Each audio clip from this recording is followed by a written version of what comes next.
I'm Vin. I'm Sori. And this is NegaSonic Teenage Warhead. Huh? What? What are you laughing at? This is such a funny sounding name. I know. This is for the Big Homette. See? Not Big Homie. Big Homette. Mm-hmm. The Big Homette. Black Satan. 68. You'd have to be at the live stream that we just got done to appreciate it. But you weren't. That's why you don't know. You weren't. But if you were, if you are, you'd know. But you're too busy doing other things, not hanging out with your friends. Hanging out with Hector. Huh? Anyway, there are multiple ways to get your song reviewed, dear listener. My favorite is the community option. $1 at the gate gets you in a Patreon. We're in a live stream. That was a discussion as well. It's true. $1 at the gate gets you in a Patreon. Yep. You join alliance. You Facts. put your points together, and then you get to determine what songs we review. But if you're a filthy capitalist like Sori and you don't want to wait for people, you can hop, skip, and jump in front of everybody. 125 gets you straight to the head of the line. Vin and Sori merch at gmail.com on PayPal. That's how you can Links find are us. in the description of this video. Or you can do like the homie did and join the 125 tier on Patreon. So there's multiple ways to do that. You do that 3 times, you get knocked down to the $75 rate. Having said that, it is now time. NegaSonic Teenage Warhead. And Let's go. Let's go.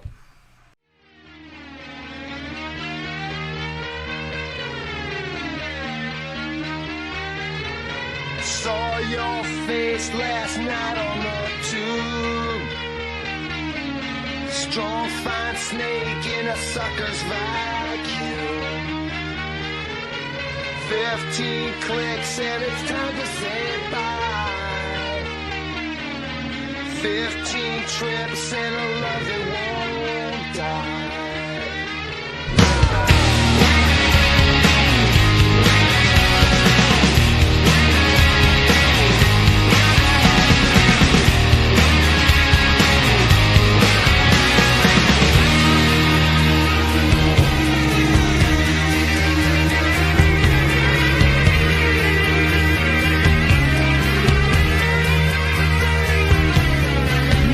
Myself, you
Okay, then. Okay. So, no, when it said, first of all, I was like, what is this song even about? It said Sucker's Vacuum, but for some reason I heard something about an IQ. What? And then I looked at the lyrics, I'm like, it doesn't say anything about an IQ. It said Sucker's Vacuum. What's happening? I was making sure that people could hear us in the mic. Past and the present just met. Just making sure people could hear us in the mic. Yeah, good. Good call. That would be a With this part, okay, gut punch. me and myself killed a world today. Me and myself got a world to save.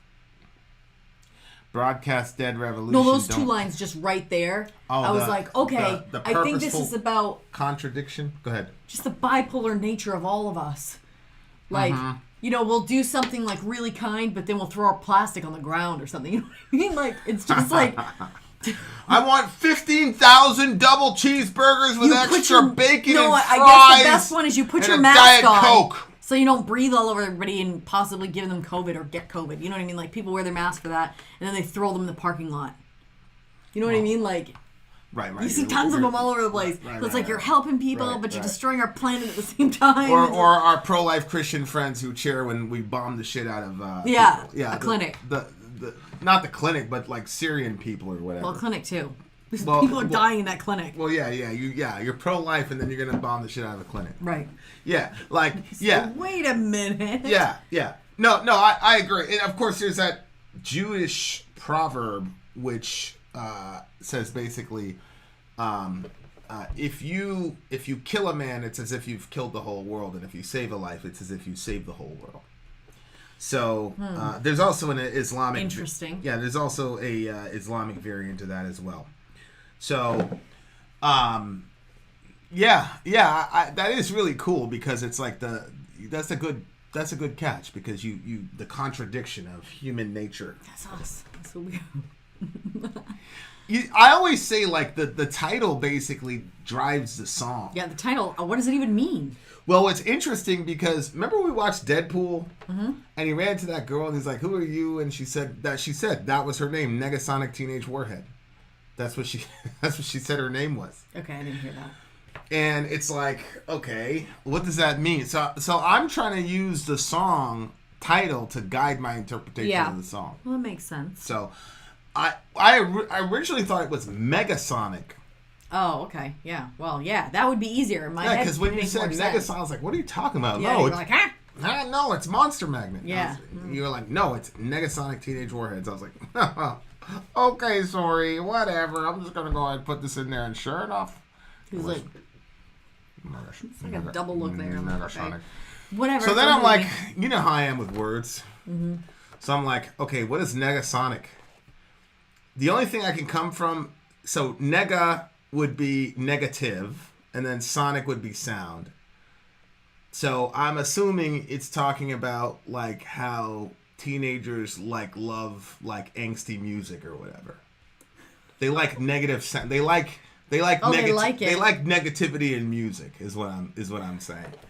So Well, yeah. I mean, some saw of it your just face kinda... last night on the tube. Strong, fine snake in a sucker's vacuum. So I think he's saying like I saw one of these rock stars on TV, and he's acting all miserable and shit. But how could you be really miserable as a rock star? Right. Because he's like, you're a snake. 15 clicks and it's time to say bye. 15 trips and a love that won't die. So I think 15 clicks is like the, you know how we talk about like 16 bars in rap, like do a 16. It's like just this. Oh. It's the same old thing. So you are able to express yourself. It just so happens you're able to express yourself in the way that corporate America says you should do music. Oh, funny seeing you here. 15 trips and a love that won't die. Like, you know, it's like you guys aren't really saying anything real. You know what I'm saying? Like you guys are. Me and myself. That's so rude. What? So they're basically saying like. He's The music that teenagers like to listen to is basically not saying anything at all. Well, Anything of importance. Well, it's like ginning up the negativity. Yeah. You know, because it's so. You know, it's like your buddy Ben Webb. Shout out to Ben Webb, who got blitzed in the last Fireside by Little Sori. Holy moly! See, you guys got to see off-camera Sori in a moment, and poor Ben Webb had fled from the premise like Slewfoot there. Like I'm not gonna say that. I'm not gonna say that. Shout out to Ben Webb. But remember, he was like, Slipknot is only popular because they dressed up like the bad guys on Scooby-Doo and are talking about teenage angst even though they're in their 40s. Oh my gosh, yeah. I said, Ben, they weren't talking about teenage angst when it first came out. They've been out for like 20 years. They were in their 20s when they started.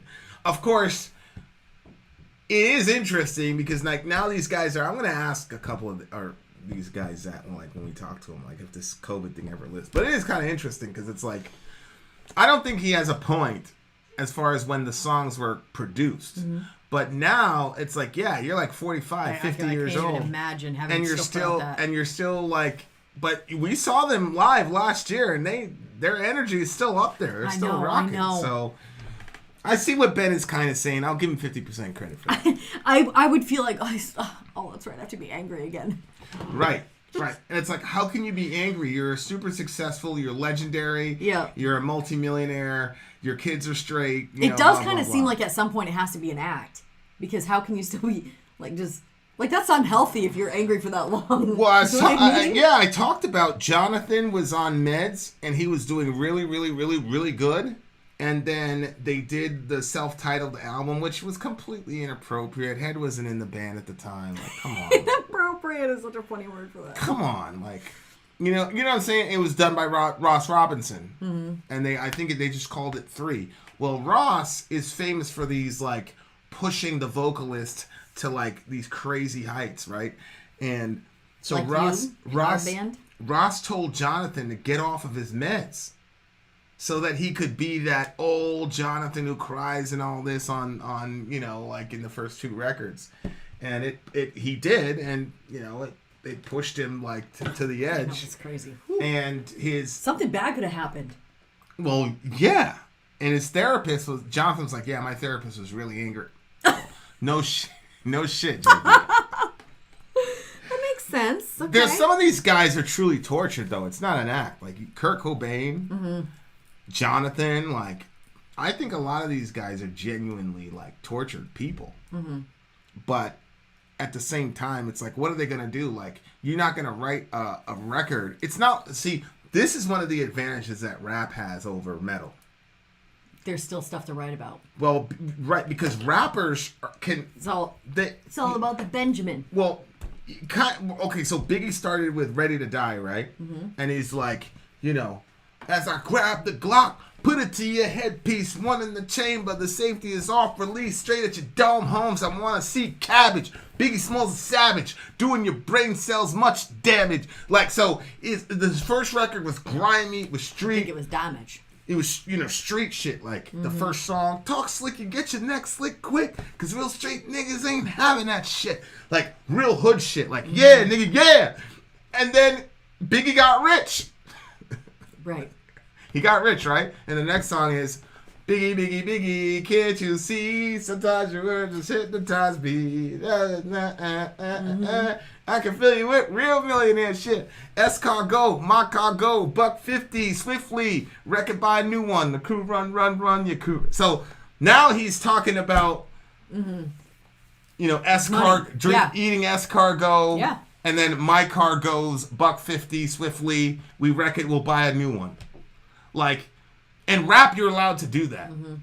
You're allowed to evolve, and your art can reflect the time. Mm-hmm. Metal can't. You can't do that in metal. Mm-mm. Like Corey can't talk about, I have a new Corvette, Corvette, motherfucker, nope. You're broken. And the other thing is, rappers be like, nigga, I got all this money. Yeah, yeah, it's so you broke as fuck, nigga.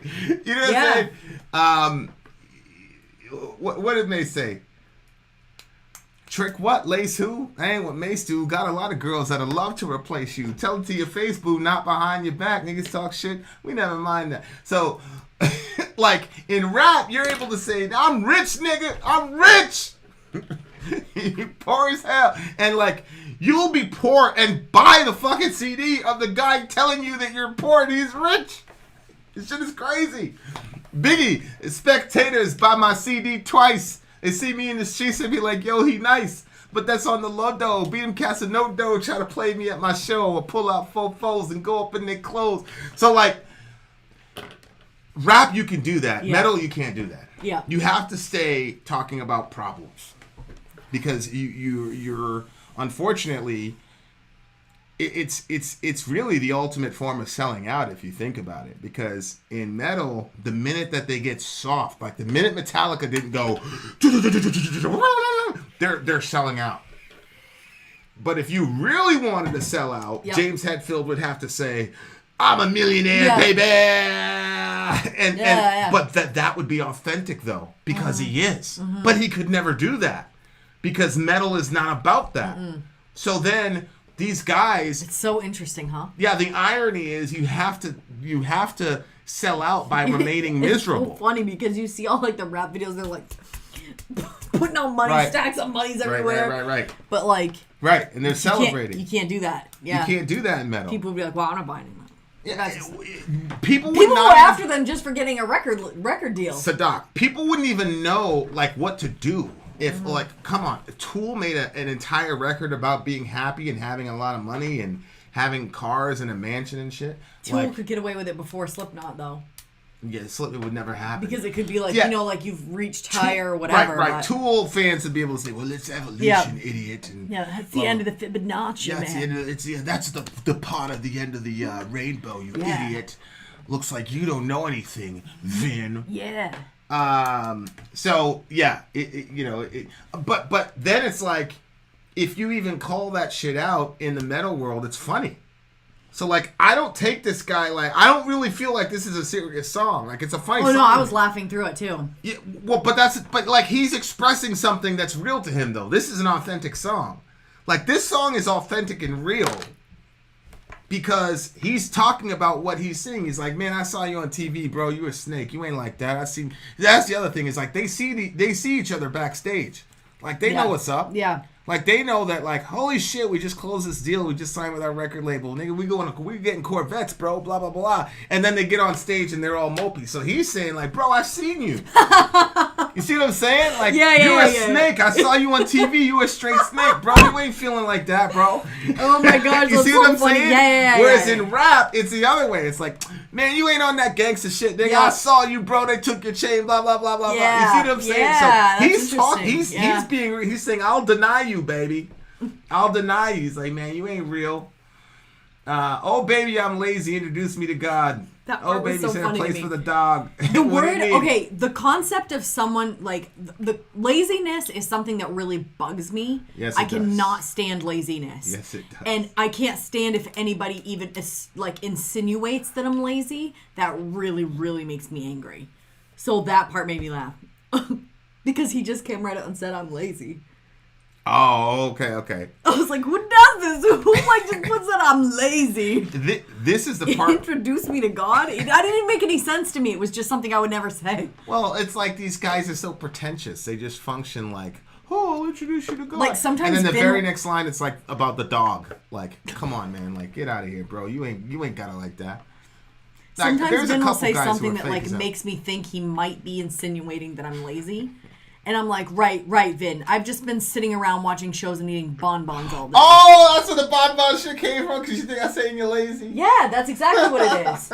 I think, like, because to me, that's like, if you're just sitting around eating like these puffy little overpriced chocolates, watching shows, and I'm like, I've been cleaning the room, I've been doing the laundry, I've been taking things to the baby. What are you talking about? But I think that I'm like, probably if I could like go back, I don't think that were you saying I was lazy? No. But see, that's how I always take it. I don't I'm think like, you're he's saying lazy at I'm all. lazy. What are you talking Well, it's about? so funny to me, because what would I say to you if I thought you were lazy? Probably you're lazy as fuck. We just had this conversation. I say hard things explicitly so that Yeah, nobody but can when you read say, into what what have I'm you been saying. doing today? I don't ever, something like I that. never even say that. Oh, well, I don't remember what the I'll phrase say, was. "Hey, we'll agree that something needs to get done." You'd be like, "Word, I got you." I'm like, "All right, cool, bet." And then I come back, I'm like, "Yo, we get that thing?" And you'd be like, "No!" And you go like this, I'm like, "All right, cool." And obviously I'm disappointed. And then as I'm walking away, sort of like, "Yeah, nigga, I was eating bonbons and shit. I was watching shows and eating bonbons the whole day. ridiculous." I could tell So, just yes, by that the made me climate, laugh. and I could tell by the style. I was born and raised on Venus, and I might be here for a while, because every supersonic jerk-off who plugs into the game. That didn't even make sense why all of a sudden he started talking about the dog. So, oh baby, I'm lazy. Introduce me to God. I'm lazy. Set a place for the dog. For the dog. Well, I didn't understand what's happening here. I just think he's talking about pretentious people who are like going to introduce you to God. Oh, wow, really? Like you're this big spiritual person. And then the next line, it's talking about the dog. Like, no, you're not, bro. You're just a regular person. Like, you're not like that. You're not like that. Every supersonic jerk-off who plugs into the game is just like every subatomic genius who just invented pain. See? He's saying y'all got invented pain. You're not really in pain like that, bro. You just invented that shit for these people. No. Oh no. Oh no. Which is kind of funny, like, because as reactors, like, there's a lot of times, man, like, sometimes something will come off on the screen and I'll click on it and people like, oh my god, I can't believe they did that, blah blah blah. And it's like this, like, what will happen? Like reaction channels. Yeah. Like what we, like what we do, like our little subculture. And like you'll see other reactors and they'll be like, oh shit, like Slipknot. Like overreacting to yeah, like a Oh, Slipknot yeah. song. And I'm like, hey, you've done like 9 Slipknot songs. Like, Oh. you didn't know that he's gonna yell and scream and shit? Holy shit, look at those vocals. It's like, all right, bro. All right, sis, whatever, man. All right. Oh, you were shocked again. No shit. Holy moly. You didn't know that shit was going to happen? Oh, Kirk Hammett did a solo. I've never heard a solo before. Like, but the thing is that they're kind of trapped into that situation because that's what people want. Oh, yeah. I mean, They want the endorphin. They don't like it when you give a 3 to piece cells. Well, yeah, and again, our audience is a lot different because our audience is coming for the lyrical breakdown. They're not going for the... I mean, there are times when we get caught off guard. There are a couple times when we've been caught off guard in the last couple of days where it's been like, holy shit. You know what I mean? But for the most part, like... And that's when a lot of these guys, like, they burn out because it's like... Well, yeah. Like, I feel a lot... I feel like it takes more work to consistently throw out these reactions. Oh, 100%. Than what we do. 100%. Even though ours are 2 or 3 times longer than theirs, I just think it takes up more work because they have to, and it's like, how often can you do that? I know, yeah. Sometimes people say in the comment section, come on, I came here for the reaction. Nobody was even headbanging. Right. Well, the song didn't make me headbang. I don't know, I'll tell you. It didn't. The last song that really, that instrumental, the video game instrumental that we did. That Doom one? The Only Thing They Fear Is You. That took us off guard because it was just like, bang, bang, and, that took us off guard. But, Yeah, especially when you have an assumption about what you think you're going to be getting in the song. Yes, I thought it was going to be some whatever. So, like... Herrera's always bringing something different. Yeah, shout out to Steve Herrera. But with us, like, I look at our videos sometimes, and like we're doing this, and we're looking at the lyrics, and like this is the worst reaction channel ever. Right, but I'm very grateful that we have an audience of people who like want to break down the music and look at it a little bit more. And I'm not saying one is better than the other. Right. I'm just saying that it's one of those like symbiotic type relationships where we're being told this is what we want from you. Yep.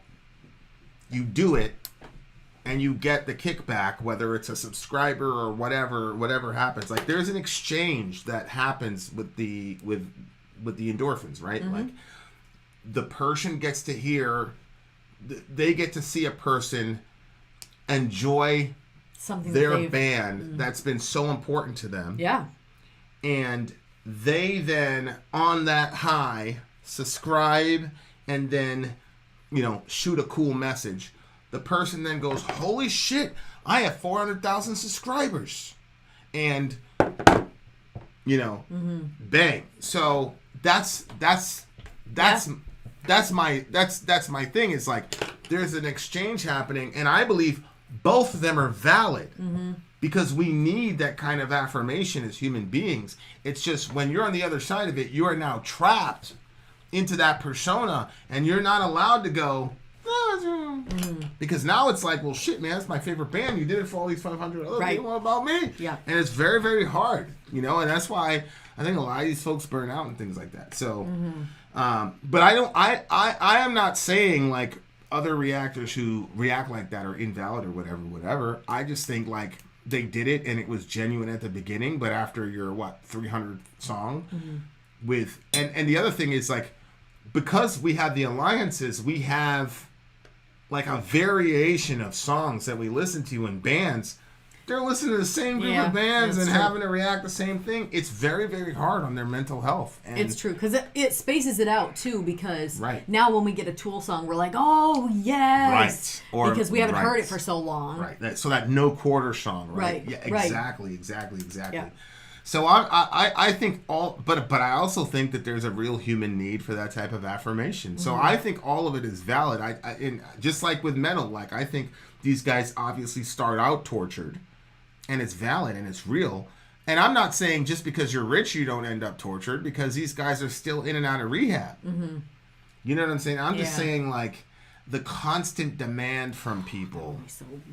I remember one time when I first saw Korn, it literally changed my life. Like, it set me on a crazy trajectory. I mean, we wouldn't have this channel, blah, blah, blah. We saw Korn at Woodstock. They were on 110 for the entire show, front to back. I mean, it basically carried Jonathan off stage. He ended up like in a pool of sweat and tears and shit. And like, that was my introduction to Korn. And my first Korn show. No wonder you liked them. My first Korn show was insane. April 8th, 2000, Pepsi Arena, New Jersey. I still remember it. I had the ticket stub for years. And they went crazy. Mm-hmm. And then I went and saw Korn again. And it was right before Head quit the band. And he just mailed it in. He was just getting through the show. Mm-hmm. He was just getting, and I lined up right in the front row where I could see him, and I've got like actual physical pictures of it too. I'll send it to you. But he completely mailed the show in. Like and he had a box of tissues, and he kept blowing his nose. I mean, he's on all this stuff, and like I remember, like on the train home, being so disappointed, and being like, "What the hell?" Like because he was like God to me, like him over Jonathan. Like everybody was like, "Oh, you're probably gonna line up right in the middle." I was like, "Nah, bro, I'm gonna line up right here because that's where Head is on this side of the stage, right side of the stage." And I just remember being so and it didn't even cross my mind to think, well, maybe he's going through something. Yeah. No, I just it's like here we are now. Entertain us. Are you not entertained? So these guys get trapped in that, And now, of course, he's rocking again. The next time I see him, which is pretty cool. The next time I see him, he's rocking harder than I've ever seen him. And I remember when he was changing, I was like, how the hell are you doing this? He goes, it's the Lord. And then he goes back out there. He went and ate some Skittles before he went out. Oh, yeah. He ate the Skittles. Yeah, like, so. I was so surprised he was eating Skittles in the middle of a show. I know. He had his candy right there. I was like, remind you of anyone? You. Well, you know that would have Skittles at a show. You would. We were going to do our shit live. And no, I don't think you would have candy at a show, actually. I think you'd be so focused. Nah. Really? I would just go there and have fun. I would be focused for like the first minute, and then we would be fun. But that's gonna happen, by the way. Maybe we can do one of those. Then I would faint. Live virtual things. But of course, the people at the fireside got to hear my playing. So that's true. There you are. So anyway, the song is kind of funny. The video is kind of funny, but it's actually pretty interesting stuff if you really, really think about it. Or I could be completely wrong, and he was just talking about the X-Men character. I don't think so. So there's that. What do you give the song? You go. Okay. I'm going to give this a solid 8.98. What do you give it? 8.7. 8.7, okay. 8.76. There you are, dear listener. Been out. Sorry, out. Down. Wah. Did you just say bah? I said wah. Villagers, this is Archero and March Madness is here. The field has been set, all the teams have been announced, and you can start filling out your brackets now. If you want to play, you have until Friday morning at 11:15 Central Standard Time to make and submit your brackets. After that, all brackets will be locked. If you want to play, there will be a link in the description to this video that will take you to a PayPal site where you can make a minimum donation of $1 or more if you're able. All the money that we raise is going to be for villagers who are in financial need. Once you've signed up there, you'll get an email with the password to join our group on ESPN.com. The winner of our contest is going to get to choose a song for Vin and Sori to react to. And guys, we're going to have an awful lot of fun with this. I'm excited to see you there. Archero out.